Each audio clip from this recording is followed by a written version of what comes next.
अस्सलामुअलैकुम। आप देख रहे हैं English easy tricks with Mohammed Shoaib. आज जो हमारा टॉपिक है वो है अर्थ एंड एनवायरनमेंट चैप्टर 10।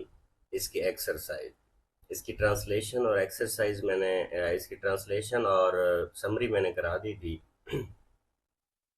तो आज इसको हम देखते हैं, इसकी complete exercise while reading, pre reading और सारे ये क्वेश्चंस देखते हैं। तो शुरू करते हैं प्री रीडिंग क्वेश्चन से। How does over population affect the natural habitats. ठीक है, habitat destruction due to the land demanded, क्योंकि ज़मीन भी लोगों के लिए ज़्यादा ज़रूरत होती है। रिसोर्स डिप्लीशन, पानी की ज़्यादा ज़रूरत पड़ती है, फूड की, एनर्जी की, क्योंकि फिर ये रिसोर्सेज जो होते हैं ये कम होते जाते हैं। उसके बाद है इंक्रीज्ड पॉल्यूशन, एयर है, वाटर है, सॉइल है। जाहिर सी बात है, अगर एक गाड़ी हवा में रोड पे सफ़र कर रही है, फिर उसके बरक्स 10 गाड़ियां सफ़र कर रही हैं, जाहिर सी बात है वो हवा को भी ज़्यादा पोल्यूट करेंगी और ज़मीन को भी ज़्यादा ही पोल्यूट करेंगी। उसके बाद है contribution to climate change through the green house gas emission. जाहिर सी बात है ये सारी चीज़ें मिलकर माहौल को ख़राब करती हैं। उसके बाद है fragmentation of the ecosystem isolating the wild life population. तो ये सारी चीज़ें मिलके अगर आप देखें तो ओवर पॉपुलेशन इन चीज़ों पे इम्पेक्ट करती है। आप सिंपल सी एक मिसाल ले लें कि आप एक कमरे में 3 लोग रहते हैं और 3 आपके मेहमान आ गए, तो जाहिर सी बात है आपने क्लोज होकर रहना होता है। जस्ट इमेजिन कर लें कि उसी में 20 लोग आप कैसे घुसाएंगे, तो 20 लोगों के लिए वहां पे पॉसिबिलिटी नहीं बनेगी। उसके बाद है how human activities are impacting the climate globally. Green house gas emissions from the fossil fuel combustion. ठीक है, तो ये इस तरह से जब कंबस्चन, फ्यूल कंबस्चन होती है, उससे क्लाइमेट आपका ग्लोबली इफेक्ट होता है। Deforestation reducing the carbon dioxide absorption. तो जब जंगल आप काटते हैं तो उसके बाद फिर यही चीज़ें आपके पास रह जाती हैं। उसके बाद industrialisation releasing the pollutants and the green house gases. तो ये सारी चीज़ें। उसके बाद agricultural practices causing the soil degradation and the methane emissions. Urbanisation increasing energy consumption and the waste production. तो ये सारी चीज़ें मिलके जब आप शहरों की तरफ चले जाएं, शहर बहुत ज़्यादा बढ़ने लग जाएं, फसलें कम हो जाती हैं, तो ये सारी चीज़ें ह्यूमन एक्टिविटीज़ जो हैं ये क्लाइमेट चेंज को वो करती हैं, इम्पेक्ट करती हैं। उसके बाद है post reading question. What is our responsibility to save the natural environment. We are responsible for caring for the environment by recognizing our dependence on it and taking action to mitigate the climate change and the environmental degradation. This includes implementing the sustainable practice and participating in the conservation effort. तो जाहिर सी बात है, देखिए हमारी responsibility क्या होती है कि इंडिविजुअली हमारे लोगों में इतना भी शऊर नहीं होता कि कहीं पे अगर पब्लिक पार्क खोल दिया जाए तो वो वहाँ पब्लिक प्रॉपर्टी को डैमेज करते हैं। उन्हें पता नहीं होता कि पार्क के अंदर कोई बेंच लगा हुआ है तो वो सबके लिए सहूलत है। ठीक है, तो इसी तरह तो ये सारी चीज़ें मिलके हमारा नेचुरल एनवायरनमेंट को क्या करते हैं। जब तक हर बंदा नहीं कहेगा कि मेरा पाकिस्तान, वो एक बंदे ने कहा था ना कि कहते हैं जब पूछें कि मुल्क किसका है तो कहा जाता है कि हमारा है। एक उसने मजाक के तौर पर कहा था, मुल्क किसका है, हमारा है। गलती किसकी है, हमारी है। इसे सुधारेगा कौन, हम।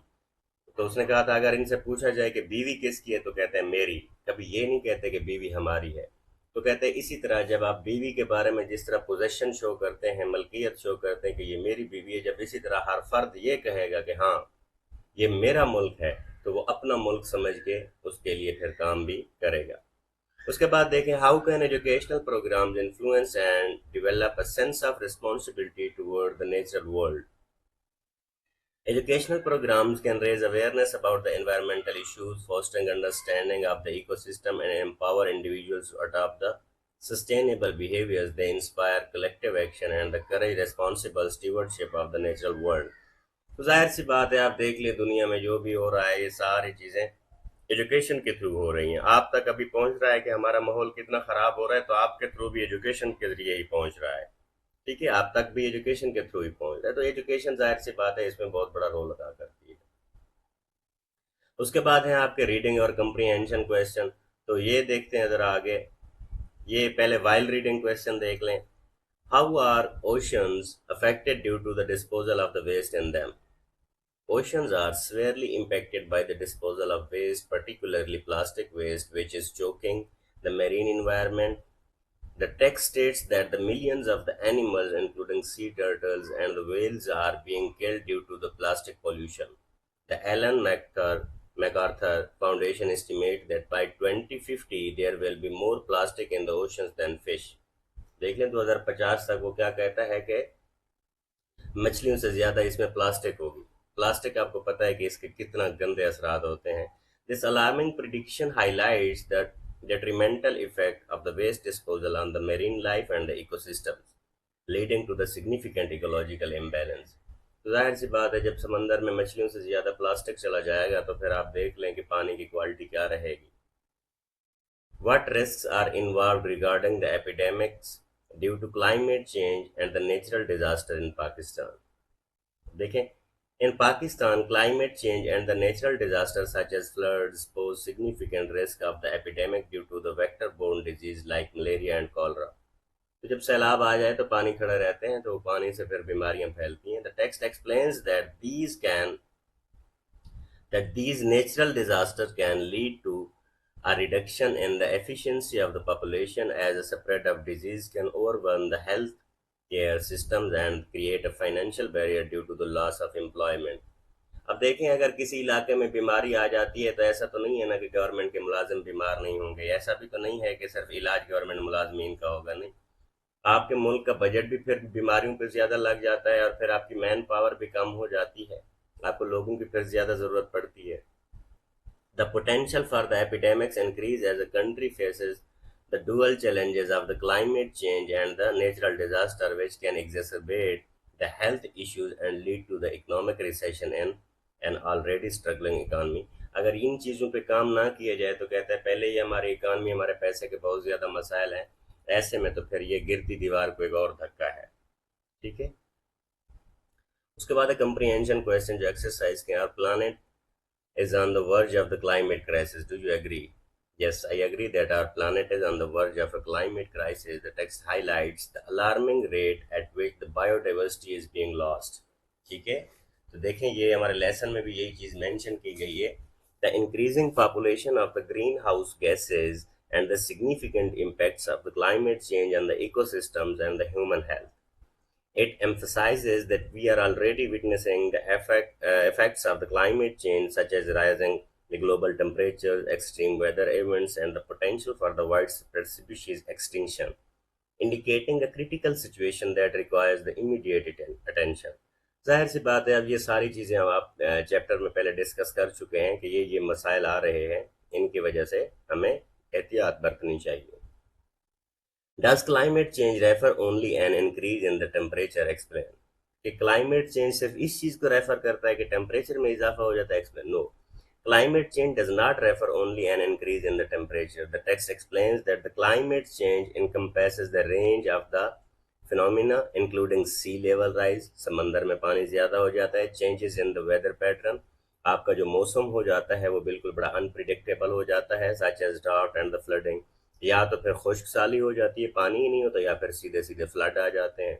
And the overall impact on the ecosystem and the communities, तो जाहिर सी बात है कि इससे फिर कम्युनिटीज भी इम्पैक्ट होती हैं। It is multifaceted issue that affect the various aspect of the life on earth, not just temperature increases. तो ये अम्ब्रेला टर्म है, इसके अंदर बहुत सारी चीजें आ जाती हैं, ऐसा नहीं है कि सिर्फ टेम्परेचर बढ़ जाता है। What are the estimations of the Ellen MacArthur Foundation for 2050. The Ellen MacArthur Foundation estimates that by 2050 there will be more plastic in the oceans than fish. This alarming prediction underscores the severity of the plastic pollution and its potential impact on the marine life and the ecosystems. ठीक है, 2050 तक वो कहता है कि plastic ज्यादा होगा, मछलियां कम होंगी। Explains how human activities are destroying the habitat of the various species. Human activities are destroying the habitats of the various species through the overpopulation and the wasteful consumption. As the human population grows, cities, infrastructure and agricultural land expand. जाहिर सी बात है, जब population आपकी आबादी बढ़ती है तो फिर घर भी ज़्यादा ही ज़रूरत होंगे ना। Encroaching on the natural environment. This leads to the habitat fragmentation, creating isolated islands of the natural population that are too small to survive. Additionally, The relentless consumption of the resources such as the timber, oil, and the mineral further deplete the natural habitat, while large-scale industrial fishing puts enormous pressure on the wild species of the population. तो देखें ये सारी चीज़ें मिलके जब population ज़्यादा होगी तो फिर आपको घर ज़्यादा ज़रूरत होंगे, घर ज़्यादा ज़रूरत होंगे तो घरों के लिए या तो फिर आप दरख्त काटेंगे या फिर फसलें ख़त्म करेंगे, एग्रीकल्चरल लैंड उसी में आ जाएगी। तो उसके लिए या तो आपको टिम्बर ज़रूरत होगा, लकड़ी ज़रूरत होगी, फिर आप जंगल काटेंगे, फिर आयल, ये सारी चीज़ें पॉपुलेशन के साथ लिंक्ड हैं। अब देखें which initiative can be taken to stop the damaging effects of the climate change. Several initiatives can be taken to mitigate the damaging effect of the climate change, including ये काम हम कर सकते हैं implementing the robust policies to address the climate change and the national level. तो देखें ये जब तक हम सही से पॉलिसीज नहीं बनाएंगे तो जाहिर सी बात है इसका कोई अच्छा खासा हल नहीं निकल सकता। Constructing the large and small dams and dikes to manage the flood waters effectively, कि अगर हमारे पास सैलाब आ भी जाता है हमारे पास इतने बड़े डैम होने चाहिए कि वो पानी को हम उधर भेज दें बजाय इसके कि वो पॉपुलेशन की तरफ आ जाए और हमारे लोग बेघर हो जाए। Raising the heights of the embankments and the bridges to protect the infrastructure, तो जाहिर सी बात है इस तरह के पुल और तामीरात होनी चाहिए कि इंफ्रास्ट्रक्चर हमारा बच जाए, उसकी हिफाजत की जा सके। Improving the cross drainage structure in the vulnerable areas identified through the surveys, के सर्वे किए जाएं ऐसे इलाकों में, देखा जाए कि जिन इलाकों में बहुत ज़्यादा तबाही हो जाती है उनमें ड्रेन सिस्टम बनाए जाए कि जहां से सैलाब का पानी निकले। Encouraging the individuals to take action by using energy efficient appliances, reducing the waste and opting for the sustainable transportation methods, ठीक है कि लोगों को ये उकसाया जाए कि कौन कौन सी चीज़ें वो इस्तेमाल करें। सपोज अगर आप पहले हाई एनर्जी कंज्यूमिंग चीज़ इस्तेमाल कर रहे हैं तो उसके बाद आपके पास जो इंस्ट्रूमेंट है वो कम एनर्जी वाले आप इस्तेमाल कर रहे हैं, उनका वेस्ट कम से कम करें, ठीक है। Promoting community awareness and involvement in the climate action initiative, तो ये जितनी भी एक्टिविटीज़ होती हैं माहौल के लिए तो उनमें सबको बुलाना चाहिए, उन्हें पता हो कि क्या हो रहा है। These steps can help the reverse the adverse effect of the climate change and protect the ecosystems and human community। तो ये जो स्टेप हैं ये फिर इंसान को की बका के लिए थोड़े से प्रोटेक्टिव हैं और उसके लिए फ़ायदेमंद भी साबित होंगे। उसके बाद देखें आपका आता है वोकेबलरी एंड ग्रामर।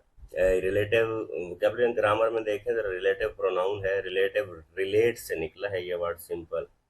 तो देखें the relative pronoun is a word that is used to connect an independent class to a relative class, ठीक है। सिंपल, एक डिपेंडेंट क्लास होता है और एक इंडिपेंडेंट क्लास होता है, तो जो डिपेंडेंट क्लास होता है उसे रिलेटिव क्लास भी कहते हैं, जो दूसरे के साथ रिलेट कर रहा होता है। Relative pronouns are meant to provide the more information about the subject it relates to. Relative pronouns include who, whom, whose, that and which। तो देखें ये जितने दिए गए हैं ये इंट्रोगेटिव प्रोनाउन भी हैं, ये रिलेटिव प्रोनाउन भी हैं, ठीक है। ये आगे मैं एग्जांपल से आपको बताता हूँ। हु, हुम, हुज, विच, दैट, तो ये इनके बारे में लिखा गया है कि यूज़ कहाँ होता है। Who use for the people, ये लोगों के लिए इस्तेमाल होता है।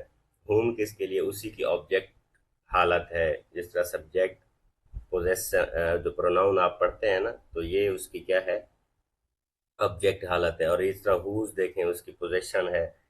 विच जो है ये एनिमल या ऑब्जेक्ट के लिए इस्तेमाल होता है और that use for the thing.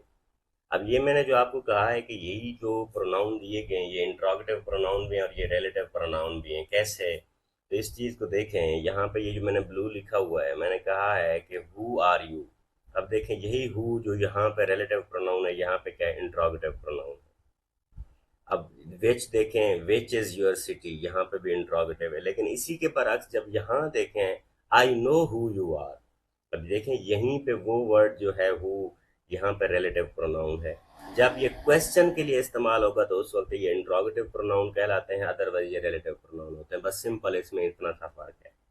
अब इसको देखें, they knew the cause which was responsible for the sickness, तो इंट्रोगेटिव और इन रिलेटिव प्रोनाउन में इतना फ़र्क है कि जब वो क्वेश्चन के लिए इस्तेमाल हो तो वही चीज़ इंट्रोगेटिव है और जब वैसे किसी चीज़ को सेंटेंस के दरमियान में इस्तेमाल हो जाए तो वो क्या है, रिलेटिव है। अब इसको देखें, choose the correct relative pronouns. I am looking at the album we took together, which we took together, ठीक है। She does not understand a word you are saying, what you are saying. Show me the road lead to the railway. तो इसमें आप that लगा सकते हैं, ये पता नहीं कैसे मुझसे रह गया, ठीक है, दैट आप लगा सकते हैं। इसके बाद है my grandfather I love is dead home, ठीक है, कि जिसे मैंने प्यार किया। We bought some apples from which we extracted the juice, ठीक है, विच किसके लिए, ये आमों के लिए इस्तेमाल हुआ। उसके बाद देखें आपके पास एडजेक्टिव क्लास हैं। रूल देखें सबऑर्डिनेट adjective class का, a subordinate dependent class that modifies or describe a noun or pronoun in a complex sentence। complex sentence में अगर वही चीज वर्ब के बारे में बता रही है तो वही एडवर्ब क्लास भी कहलाता है, अगर वही नाउन के बारे में बता रही है तो वो फिर हमारे पास एडजेक्टिव क्लास भी हो जाता है। सिंपल। अब देखें adjective class begin with the relative pronoun। Example देखें relative pronouns की that, which, who, whom, whose, where, ये सारे क्या हैं, relative pronoun यहाँ से शुरू होते हैं। अब देखें an adjective class is a dependent class that modifies a noun or pronoun। तो ये सिंपल सी बात है, ये पहले भी ऊपर भी इसने यही बात लिखी है कि जो एडजेक्टिव क्लास होता है या तो वो नाउन को मॉडिफाई करता है या फिर प्रोनाउन को करता है। इट टेल्स विच वन और व्हाट काइंड, तो फिर इससे हमें पता चलता है कि ये किस किस्म का है। Adjective classes almost always come right after the nouns they modify. ये कॉमन एरर है, आगे आपको मैं इसकी एग्जांपल भी बताता हूँ कि हम बाज़ औक़ात मिसप्लेस कर देते हैं चीज़ें, जिसकी वजह से हमारी लैंग्वेज क्लियर नहीं रहती, जिसकी वजह से एम्बिग्विटी आती है।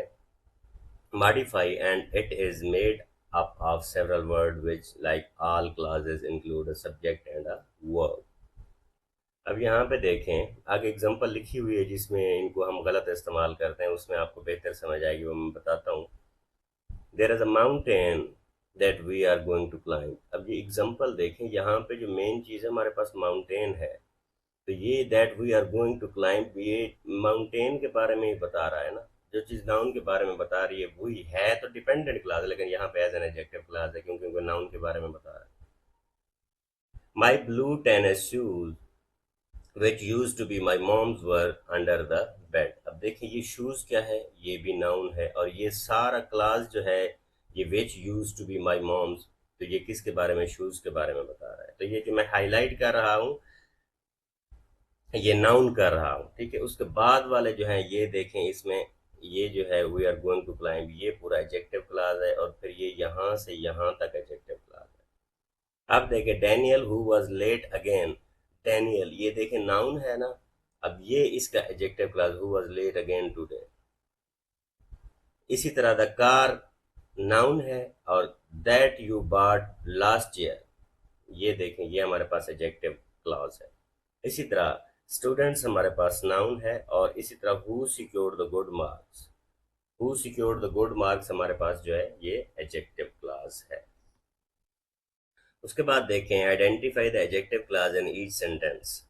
तो ये मैंने कर दिए हैं हाईलाइट, मेरा नहीं ख्याल कि इनको दोबारा बताने की ज़रूरत है, सेम ऊपर वाली एग्जांपल्स हैं, यूं ही समझें।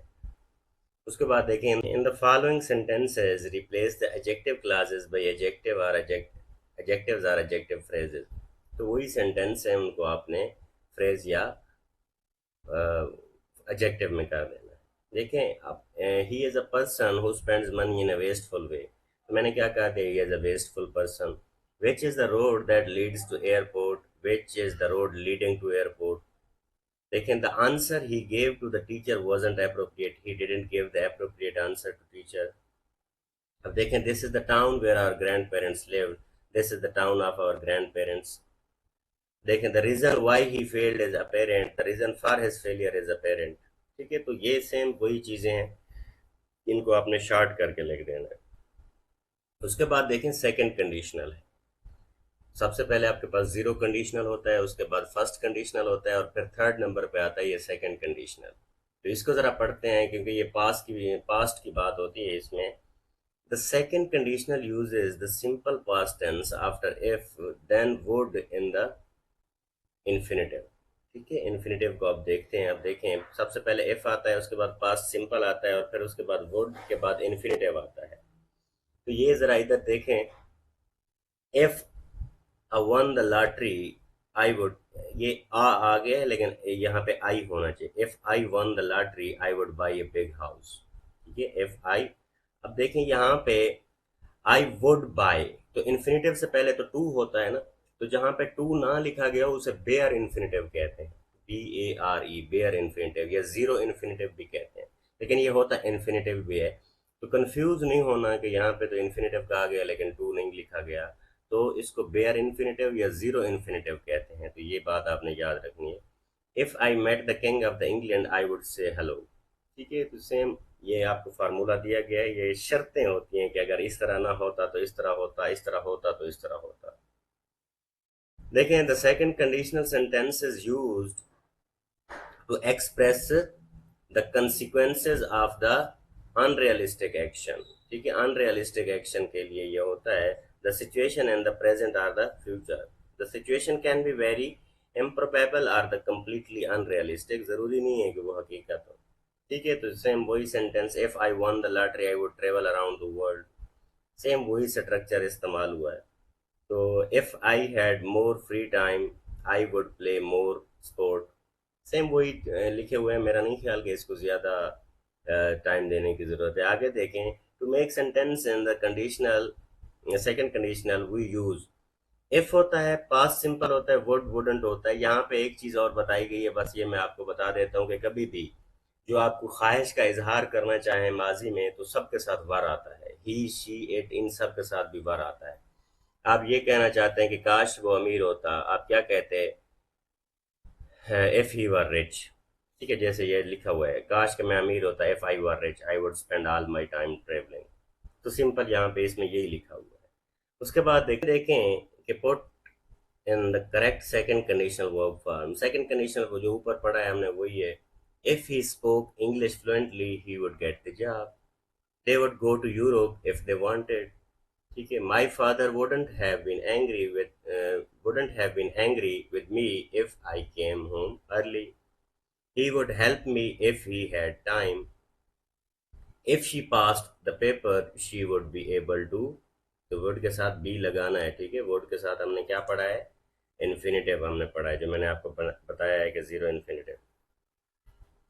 उसके बाद आपकी ओरल कम्युनिकेशन है, उसके बाद आपकी एक्टिविटी है। According to the writer the impact of climate change and the different sector of the society are interrelated, elaborate. ये उसने आपको दिया हुआ है, ये मैंने स्लाइड पे लिखा हुआ है मेरे ख्याल में।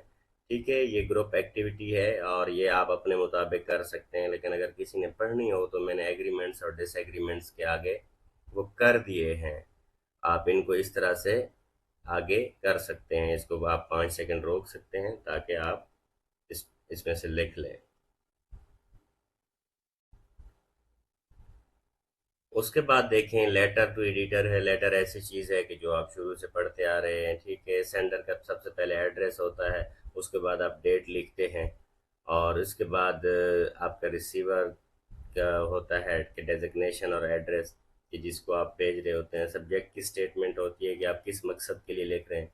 सलाम करना होता है आपने, डियर सर। ठीक है, उसके बाद प्रॉब्लम आपने बतानी होती है जो होती है। उसके बाद आपने उसी प्रॉब्लम के बारे में बताना होता है कि क्या क्या सिनेरियो चल रहे हैं। उसके बाद उसको क्या कौन सा एक्शन लेना है। उसके बाद क्या होता है, सब्सक्रिप्शन एंड द साइन, और उसके बाद आप एंड पे अपने साइन देते हैं। Write a letter to your editor of the newspaper about need to canteen and your. तो ये मैंने स्लाइड पे लिखा हुआ है मेरे ख्याल में।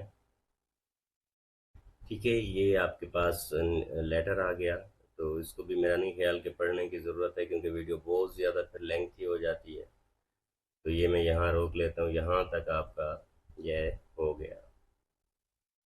उसके बाद है राइट एन आर्ग्यूमेंटेटिव ऐसे on the water resource management. Argumentative ऐसे क्या होता है कि आपने दलाइल देने होते हैं।